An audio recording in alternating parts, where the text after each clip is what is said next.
사도행전 10장 34절부터 38절까지 함께 읽겠습니다. 베드로가 입을 열어 말하되 내가 참으로 하나님은 사람의 외모를 보지 아니하시고 각 나라 중 하나님을 경외하며 의를 행하는 사람은 다 받으시는 줄 깨달았도다. 만유의 주 대신 예수 그리스도로 말미암아 화평의 복음을 전하사 이스라엘 자손들에게 보내신 말씀 곧 요한이 그 세례를 반포한 후에 갈릴리에서 시작하여 온 유대에 두루 전파된 그것을 너희도 알거니와 하나님이 나사렛 예수에게 성령과 능력을 기름 붓듯 하셨음에 그가 두루 다니시며 선한 일을 행하시고 마귀에 흔들린 모든 사람을 고치셨으니 이는 하나님이 함께 하셨습니다. 기도합니다.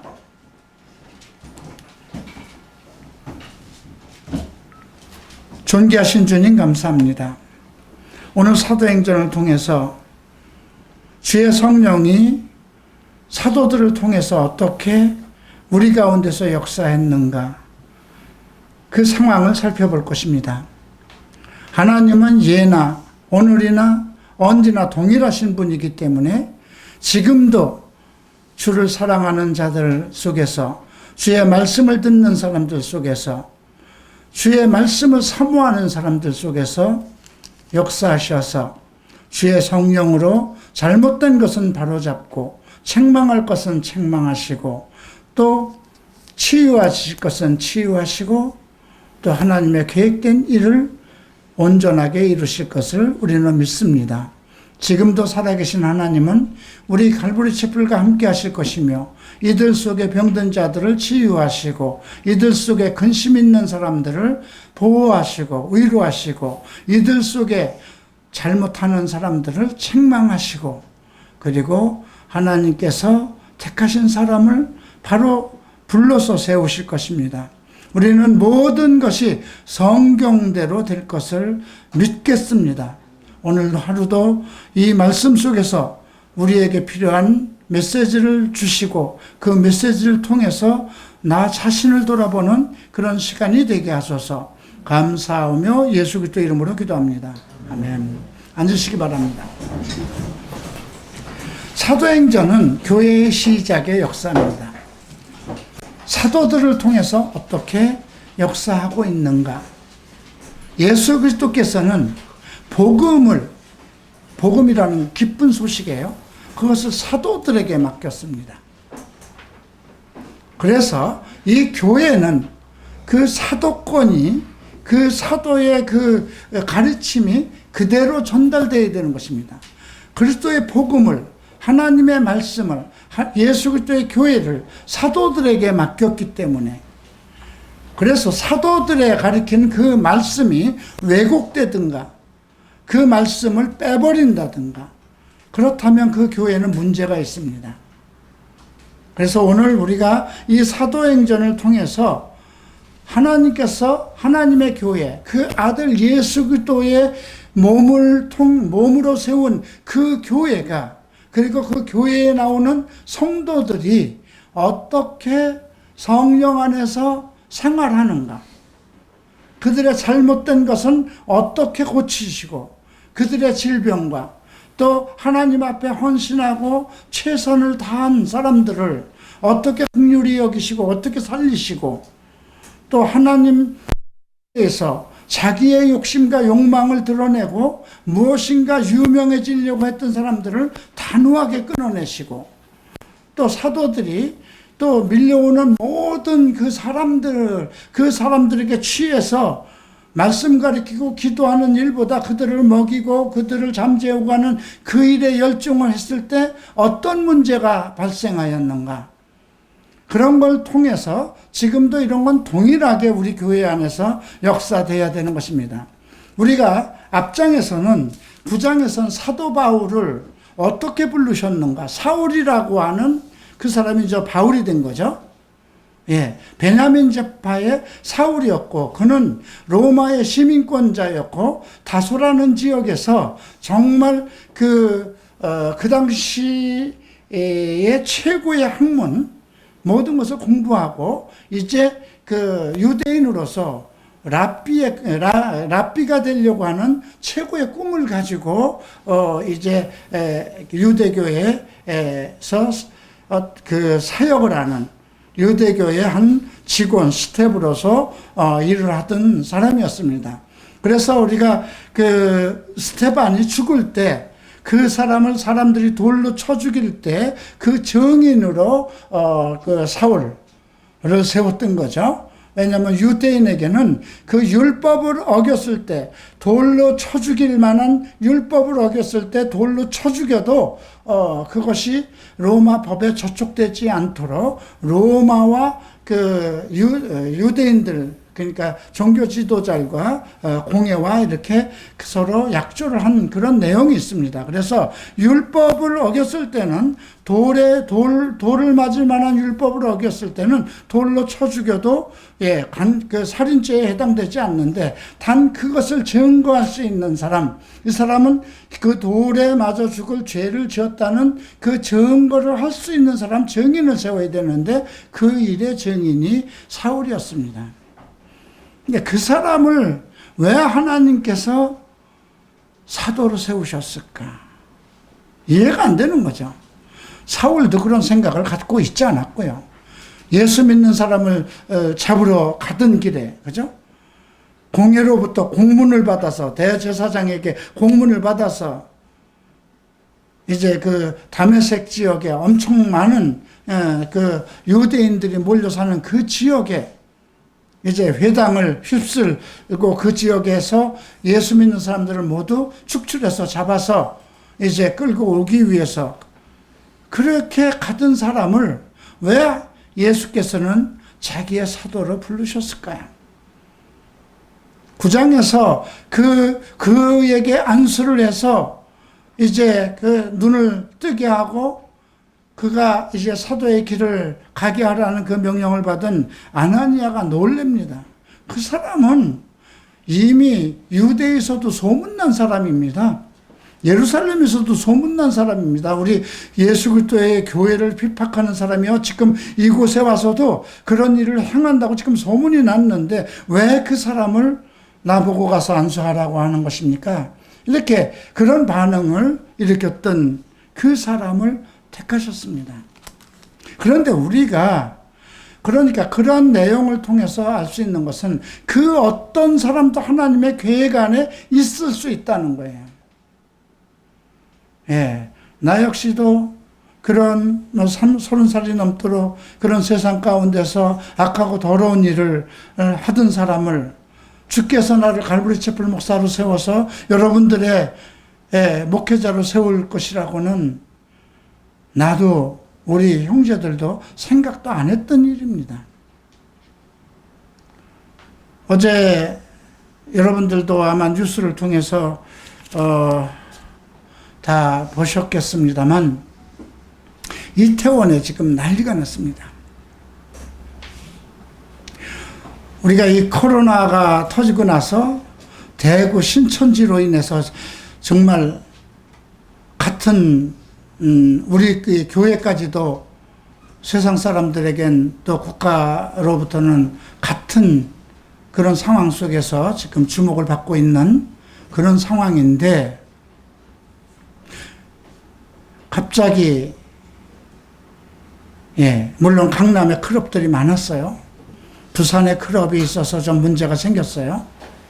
강남 클럽도 많은 사람들이 그 수백 명이 클럽에 오는 걸로 인해서 연일 뉴스에 나오고 그랬는데, 이번 연휴 때, 이제 연휴 때가 이번 5월달이 들어오면서 그 많이 주춤해졌잖아요. 우리나라에선 외국에서 들어오는 사람 외에 거의 그 코로나 확진자가 나타나지 않는 그런 상황이었는데, 연휴 때 이태원에서 문제가 생긴 거예요. 이태원 게이클럽입니다. 가장 큰 클럽 3개. 그런데 가장 그 주목을 받는 많은 동성애자들이 출입하는 5개의 클럽에 7,000명이 이번 연휴 기간에 다녀갔다고 합니다. 공개적인 그 집계가 7,000명이라고 했을 때는요, 그거 이상이 될 수도 있는 거잖아요. 그죠? 그리고 오늘 아침 뉴스에 이미 40 몇 명이 확진자가 나왔습니다. 그의 가족이. 근데 그 중에 한 사람이 제주도까지 갔다 그러고요. 발 달린 사람이 어디는 못 가겠습니까? 만약에 거기에 놀러 간 내 아들이 한 집안에서 인천에 있는 그 한 형제는 의로운 간호사라고 그러죠. 그렇게 신문에 나온, 그 보도에 나온 것은. 그런데 그의 누나가 감염됐고요. 그의 어머니가 감염됐고요. 그의 아버지가 감염됐고요. 끔찍한 일이잖아요. 지금 이 일이 어떻게 될지 정말 걱정입니다. 연휴 동안에 7,000명이 다녀갔다며. 근데 가까운 이 언주로 근처에 있는 논현동에 무슨 수면실이라는 그 동성애자들 찜질방이 있는 거예요. 찜방이 있는 거예요. 거기에 있던 사람이 이태원에서 놀고 거기 와서 이틀을 또 지냈다고 그럽니다. 그러면 또 거기에 있던 사람이 또 종로를 갔다고 그럽니다. 종로에는 150개 내지 200개 되는 게이 클럽들이 있습니다. 작은 술집, 큰 술집. 여러분, 클럽에 가서 술 먹으면서 마스크 쓰고 놀겠습니까? 아니잖아요. 정말 아찔했습니다. 이게 왜 이런 일이 예측 못했던 건 아니지만, 그래도 강남에 있는 클럽이라든가 부산에 있는 클럽, 대형 클럽에 대해서는 관심을 가지고 있지만 정부에선 게이 클럽은 생각도 안 했던 거예요. 거기는 일반인이 안 갑니다. 근데 강남의 그 많은 클럽에서 그 많은 사람들이 연휴를 지니고 했어도 사건이 안 생겼어요. 근데 왜 하필이면 이태원에 있는 동성애자 클럽에서 사건이 생겼는가? 뭔가 우리에게 주는 메시지가 있지 않습니까? 그런데 내가 염려하는 거는 일반 교회에도 자기를 밝히지 않는 동성애자들이 너무 많다는 거죠. 그리고 또 그 안에도 클럽을 다니는, 금요일이면 이태원 클럽을 다니는 청년들이 많이 있다는 것입니다. 그거는 내가 상담을 통해서도 아는 내용들이고요. 또 여러분들도 다, 우리 교회 나오는 청년들도 다 아는 얘기인 겁니다. 우리 교회 오기 전까지는 다 서로 얘기들을 듣기도 하고, 놀러 가자고 유혹을 받은 일도 있을 것이고, 놀러 갔다 온 사람도 있을 것이고요. 제가 우리 교회에서 상당히 어떤 외출 자제라든가 어딜 갔다 왔다든가 이런 것에 대해서 카톡방을 통해서 상당히 심각하게 다루는 것, 아마 여러분들은 목사님이 너무 심각하게 다루는 거 아닌가? 이러다 우리 교회 청년들 몇 명이나 남아있을까? 아니요, 숫자가 중요하진 않습니다. 예수님은 12제자를 키우셨습니다. 저는 많은 사람이 들어와서 함께 우리가 변화받고 하는 것은 좋겠지만, 내게 준 사명은 또 그것이 아닌 것 같아요. 교회를 부흥시키고 크게 하는 그런 것이 아닌 것 같습니다.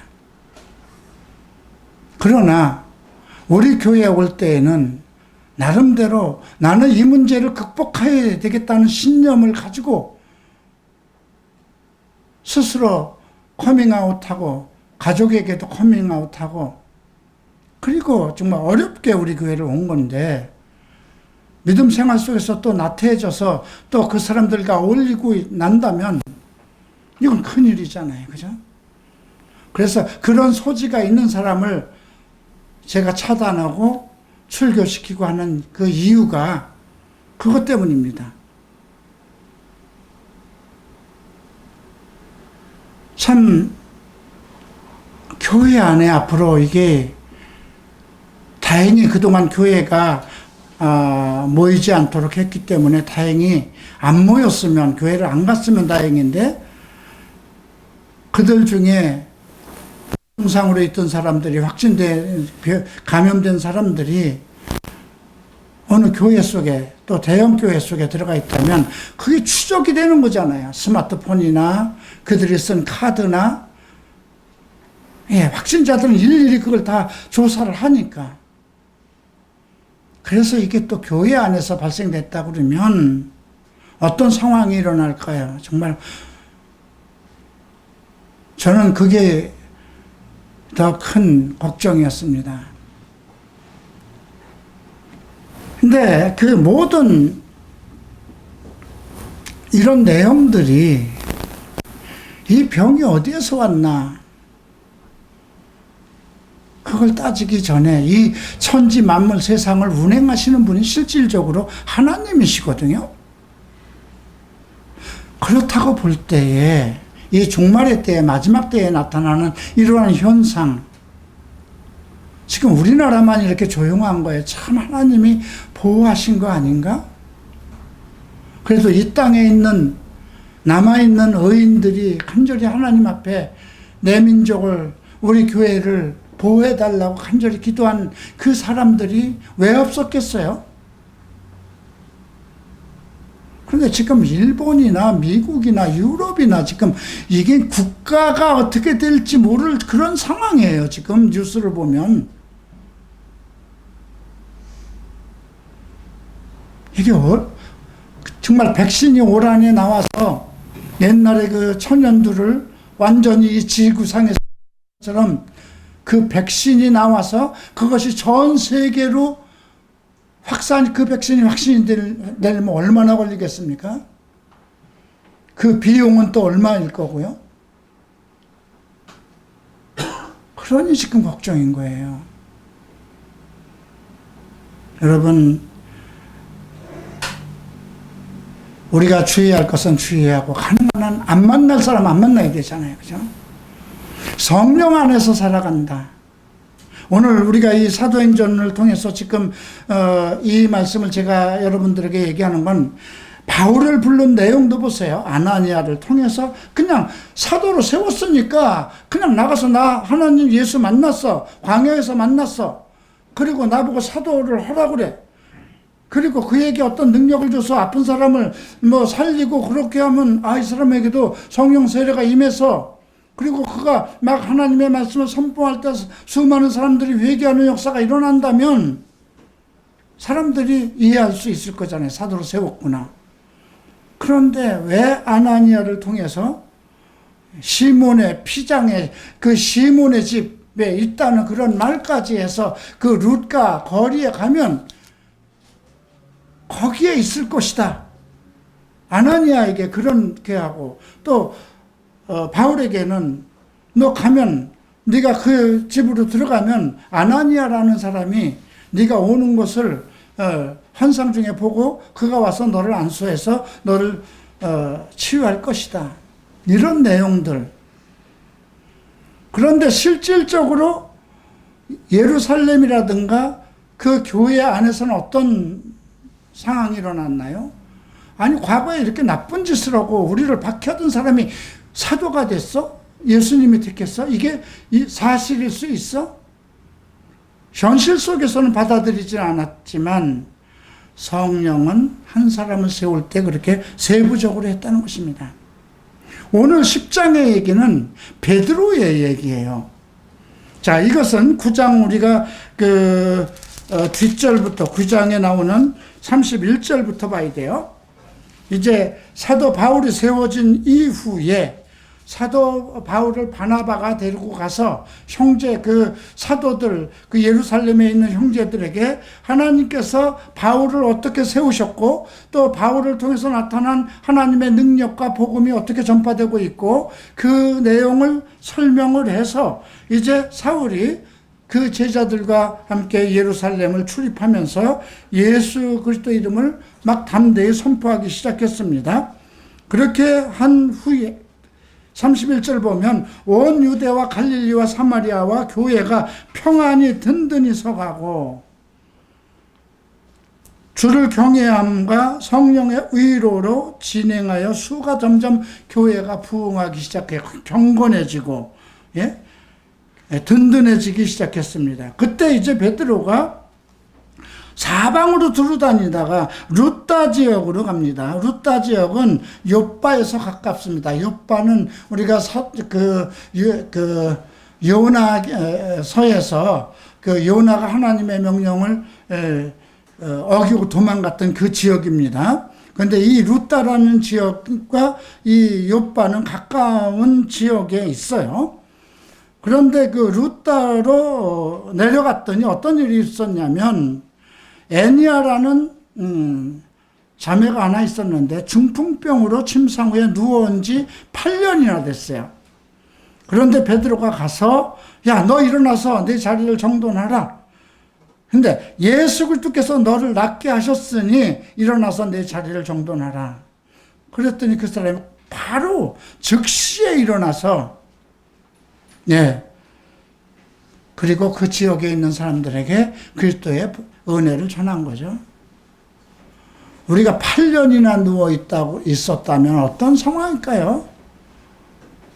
그냥 누가 떠주는 음식이나 먹고 어쩌면 소대변을 다 받아냈을 줄도 모르는 상황이잖아요. 그런데 주께서 너를 낫게 하셨다 그 한마디에 너 일어나서 네 지금 이부자리 정리해. 그때 바로 일어났다는 거예요. 하나님의 치료는 이렇게 일어납니다. 그러니까 여러분들 혹시 지금 심한 병 중에 있다 하더라도 믿음의 상황을 보는 거예요. 왜? 이 사람은 하나님 앞에 정말 열정을 다 가지고 섬기던 사람이었거든요. 자, 그를 통해서 루따와 사론에 있는 사람들이 그를 보고 주께로 돌아오니라. 목적은 무엇일까요? 8년이나 누워있던 사람을 주께서 일으키셨으니 그를 통해서 그 지역에 복음을 전하기 위한 것이었어요. 자, 이제 36절부터 보면 욥바에는 이제 루따에서 또 그 욥바로 내려갔죠. 다비다라는 여제자가 있는데 선행과 구제하는 일이 심히 많더라. 이 사람은 선한 일을 너무 많이 하고 많은 사람을 구제한 거예요. 도르가라는 그 여인인데 같은 말입니다. 다비다가. 근데 병들어서 죽어서 시체를 다 씻어서 다락에다 넣었어요. 그리고 루따가 욥바에서 가깝기 때문에 제자들이 베드로가 거기 있음을 듣고 두 사람을 보내요. 지체 말고 와달라. 왜 와달라고 그럴 거예요? 장사 지내려고 그랬을까요? 혹시 8년이나 누워있던 사람을 이렇게 되면 이 사람이 선한 일을 너무나 많이 했으니까 하나님께서 이 사람도 살리실 줄 모른다는 그런 믿음 때문에 사람을 보낸 거잖아요. 그때 베드로가 일어나서 갔더니 다락에 올라갔더니 그 모든 과부들이 베드로 곁에 모여서 도르가가 그들과 함께 있을 때 지은 속옷과 겉옷, 그가 아마 많은 옷을 지어서 주변 가난한 사람들한테 나누어 줬던 모양입니다. 그래서 베드로가 사람을 다 내보내고 무릎을 꿇어서 기도합니다.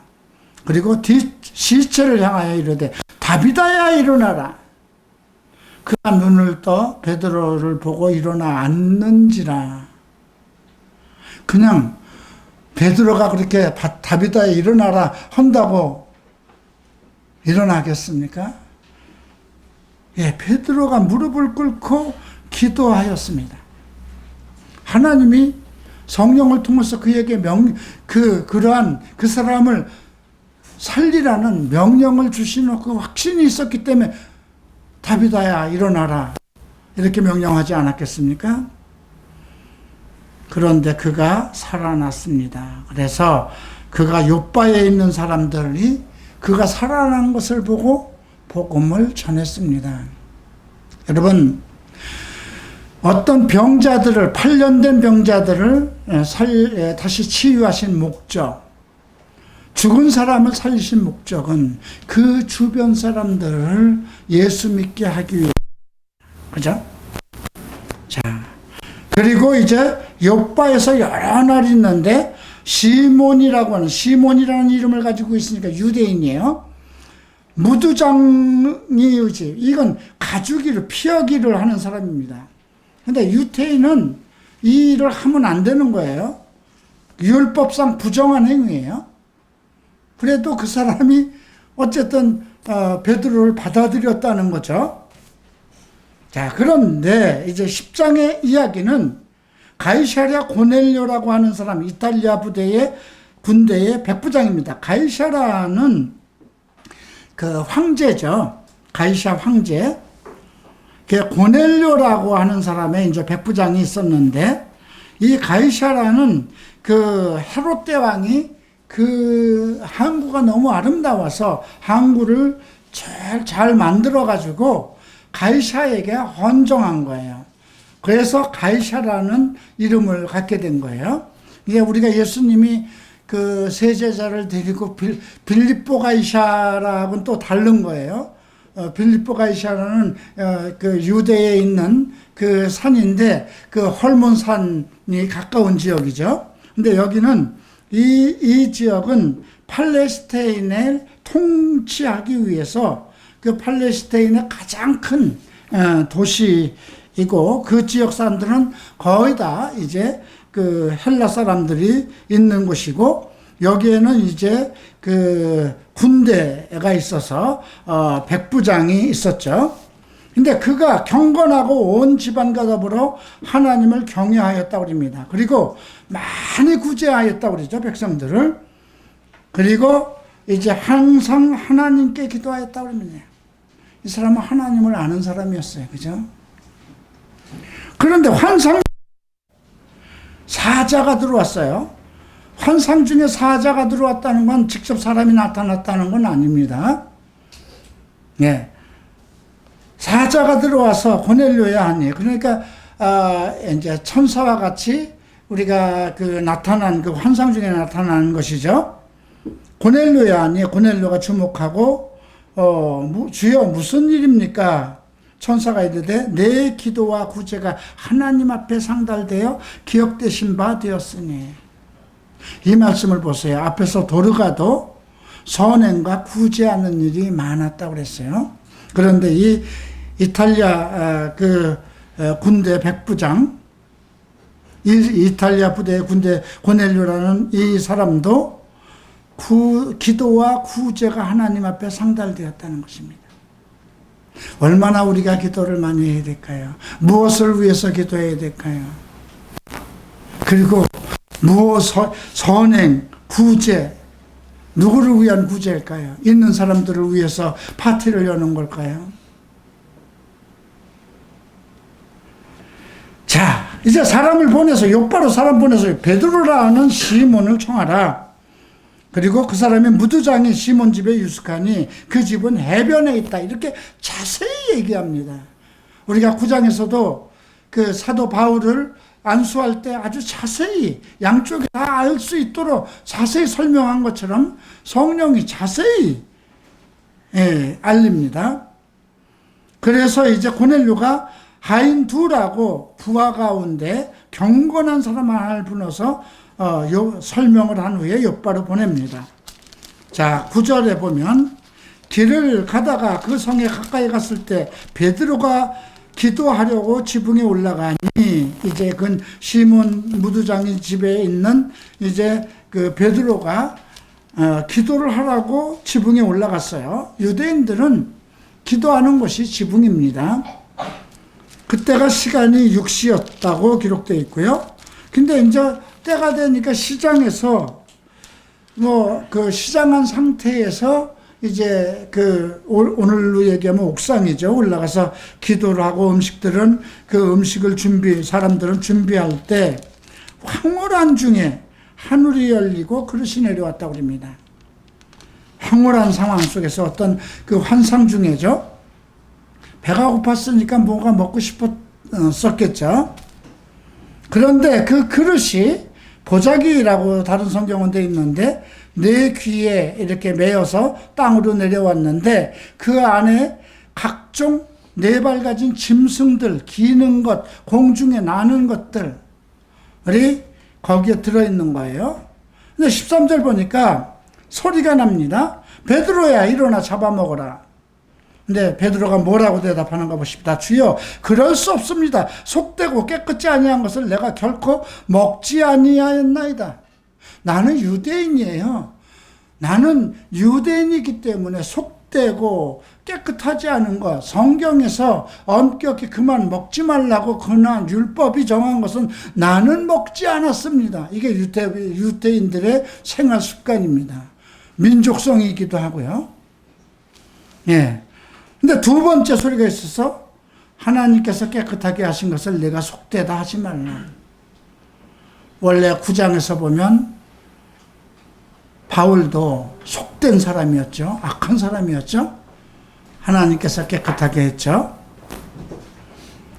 그리고 이런 일이, 똑같은 일이 3번이나 있었어요. 똑같은 상황이. 하나님이 깨끗하게 하신 것을 너는 속되다고 하지. 세상적인 것이라 먹을 수 없는 것이다. 이렇게 얘기하지 말라 하는 거죠.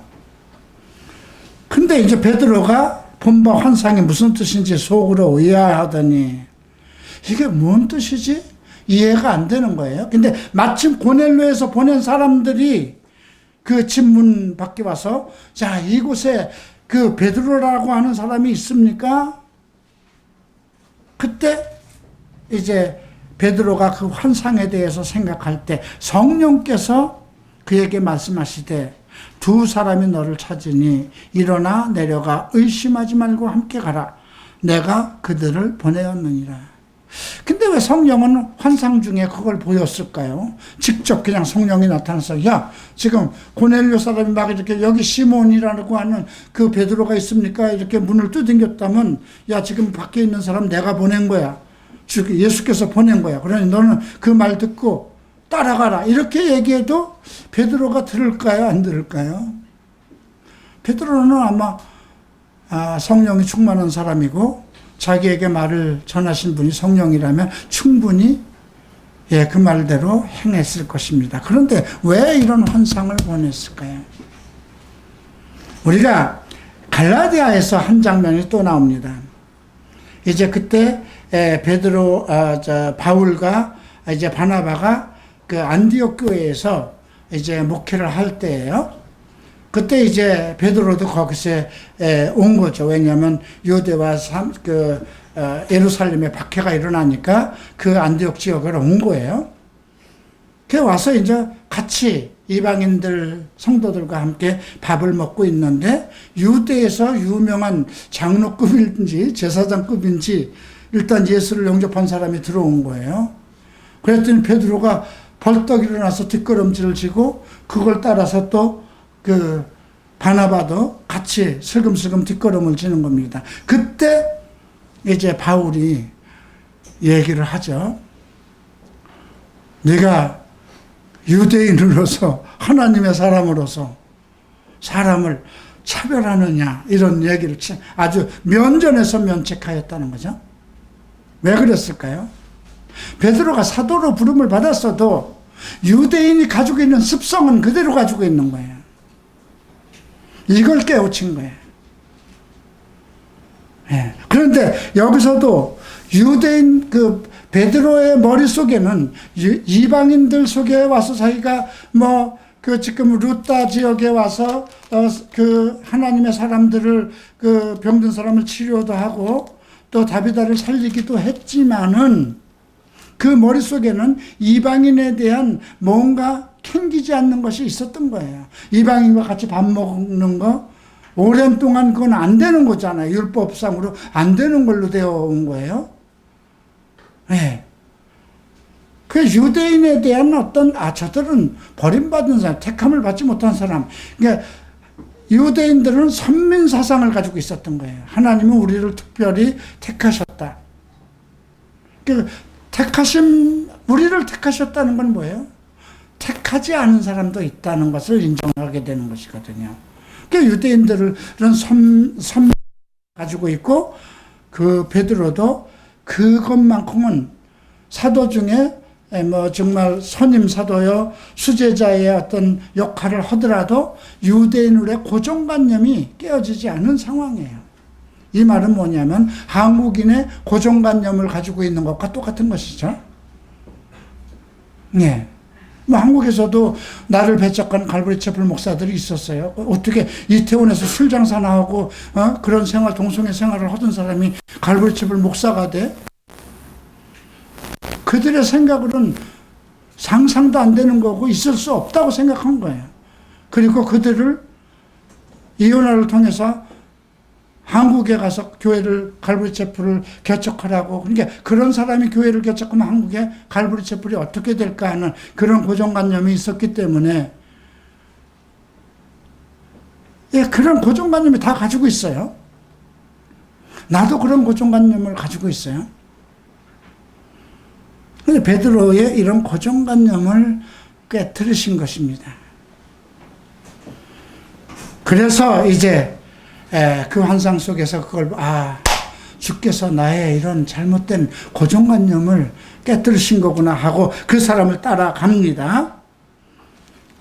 그리고 따라갔더니 이제 갈샤라에 도착했을 때 고넬료라는 사람이 그 베드로를 보자 막 엎드려 절을 하려고 그러죠. 그래서 26절을 보면 베드로가 일어나서 나도 사람이라 더불어 말하며 들어가 여러 사람들이 모인 것을 보고 유대인으로 이방인과 교제하며 가까이 하는 것은 위법인 줄은 너희도 알거니와 하나님께서 내게 지시하사 아무도 속되다 하거나 깨끗하지 않다 하지 말라 하셨기 때문에 우리는 유대인의 법을 가지고 있기 때문에 이방인과 같이 먹고 교제하는 것은 법으로 금한 것이다.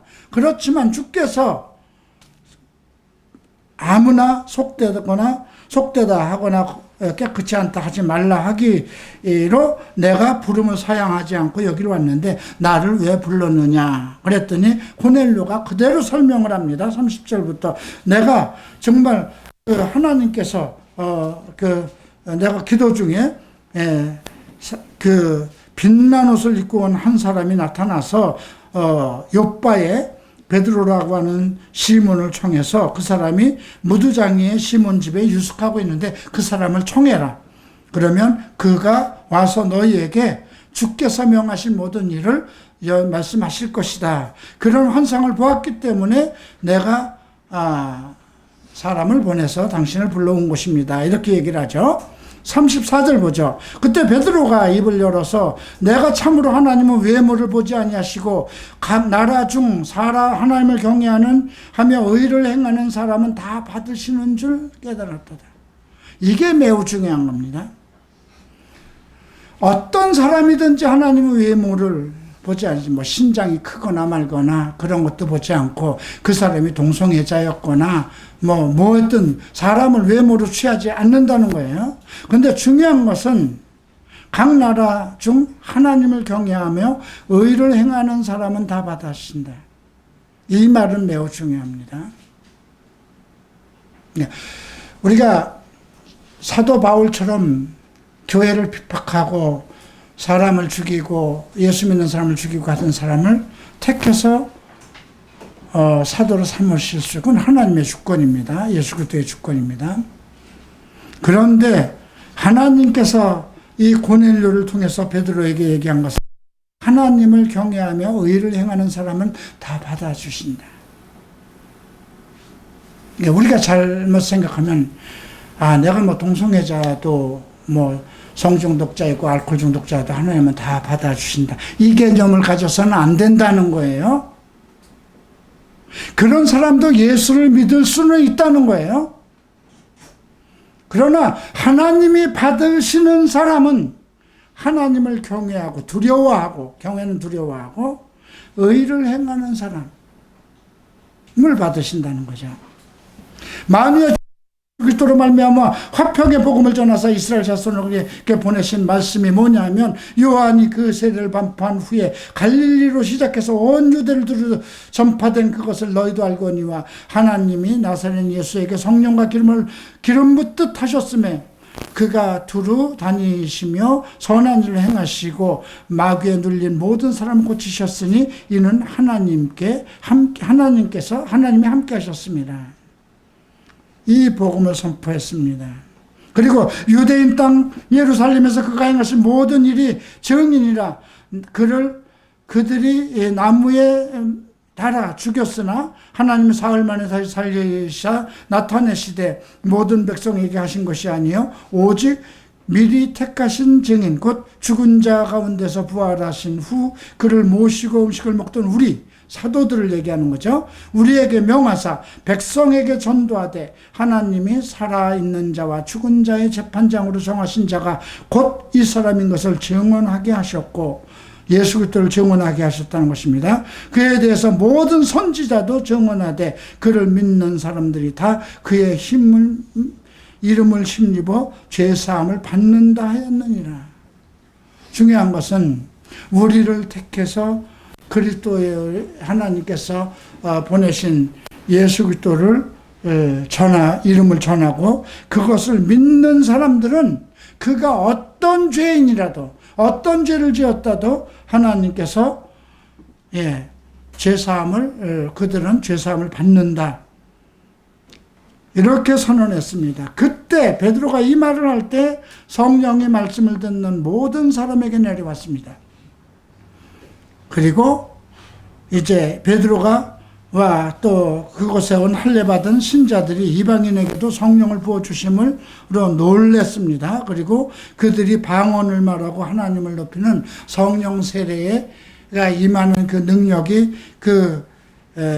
고넬료의 사람들 속에서 일어나죠. 그러니까 이제 베드로가 이 사람 같이 성령을 받았으니 누가 능히 물로 세례를 베품을 그 말이요 하고 그 예수 그리스도의 이름으로 세례를 베풀었습니다. 여기서는 세례가 나중받았어요. 그죠? 이들은 성령을 받았어요. 그죠? 베드로가 예수 그리스도를 선포했을 때 성령이 임해서 그들 속에서 방언도 일어나고 했는데 자, 이와 우리와 같이 된 사람들이니까 이들을 이게 침례를 주는 것이 왜 침례를 주지 않으려 하고 예수 그리스도의 이름으로 침례. 그러니까 침례라는 건 뭐냐면 그리스도의 사람이 되는 하나의 공동체 의식입니다. 그래서 침례를 받은 후에 우리가 사마리아 그 사람들은 어떻게 됐어요? 빌립 집사가 그 성에 가서 복음을 선포하고 나서 빌립 집사를 따라서 침례를 받았죠. 근데 성령이 임하지 않았어요. 베드로와 요한이 가서 그들이 말씀을 받았다 소리를 듣고 성령 받기를 기도했을 때 성령이 임했잖아요. 그러니까 이런 절차는 꼭 그렇게 이런 원칙으로 이루어지지 않는다는 것입니다. 그러나 중요한 것은 하나님께서 하나님을 경외하고 의를 행하는 사람은 받으신다는 거죠. 어떻게 받으시냐? 그가 온전한 그리스도의 지식에 이르도록 그 사람을 만나야 되잖아요. 그죠? 그러니까 사도들을 보내는데 그 모든 과정에서 성령께서 정말 어떻게 이렇게 상세하게 할 수 있을까? 지금도 마찬가지예요. 어느 한 사람이 나도 모든 죄에서 벗어나서 이제 의롭게 살고자 하는 노력한 그런 사람들에게는 하나님께서 어떤 상황을 통해서 사람을 보내고, 그래서 우리 생활 속에서 나타나는 모든 일을 여러분들이 생각할 때 거저 일어나는 것이 아니라는 거죠. 그리고 사람을 보내고 어떤 사람이 나에게는 천사가 될 수도 있는 것은 뭐냐면 우리가 히브리서를 보면 부지 중에 우리가 천사를 대할 수가 있다고 그랬어요. 그래서 그 선행을 많이 하라는 거잖아요.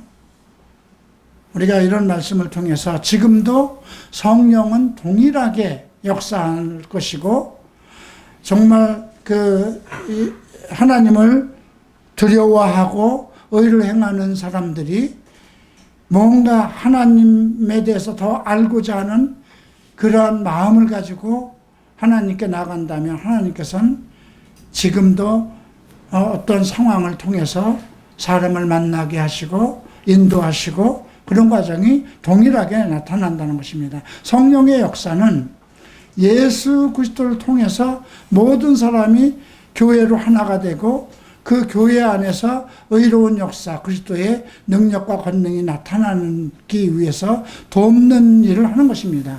그러니 우리가 미처 깨우치 못한 것이라도 성령을 통해서 깨우치고 환상을 통해서 깨우치고 사람을 통해서 깨우치는 일, 이런 일들, 오늘 여러분들 속에 어떤 고정관념이 있어도 그런 것을 누구를 통해서 깨뜨릴 수도 있는 것이죠.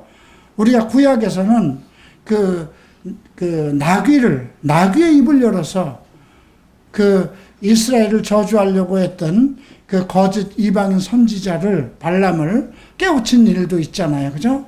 그러니까 하나님은 지금도 우리가 잘못된 생각을 가지고 있을 때, 그것이 목사라 하더라도 사도라 하더라도 잘못된 고정관념을 가지고 있을 때 하나님께서는 어떤 상황을 통해서 그를 깨우치신다는 것을 우리가 배울 수 있고요. 두 번째, 하나님을 두려워하고 경외하고 또 의를 행하는 사람들에게는 하나님께서 반드시 그들이 더욱 또 안에서 온전해질 수 있도록 그렇게 교회로 인도하신다는 것. 그리고 그들 속에서도 그들이 서로 이방인이라도 또 그들이 어떤 정말 남들이 보기에는 정말 뭔가 이 사람들이 어떻게 성령을 받을까, 이 사람들이 어떻게 예수를 믿을까 그렇게 생각할지라도 그들 속에 성령이 임하고 또 그들 속에서 교회가 탄생한다는 것, 이런 것을 오늘 배웠습니다. 자, 일어나서 우리 기도하고 마치겠습니다.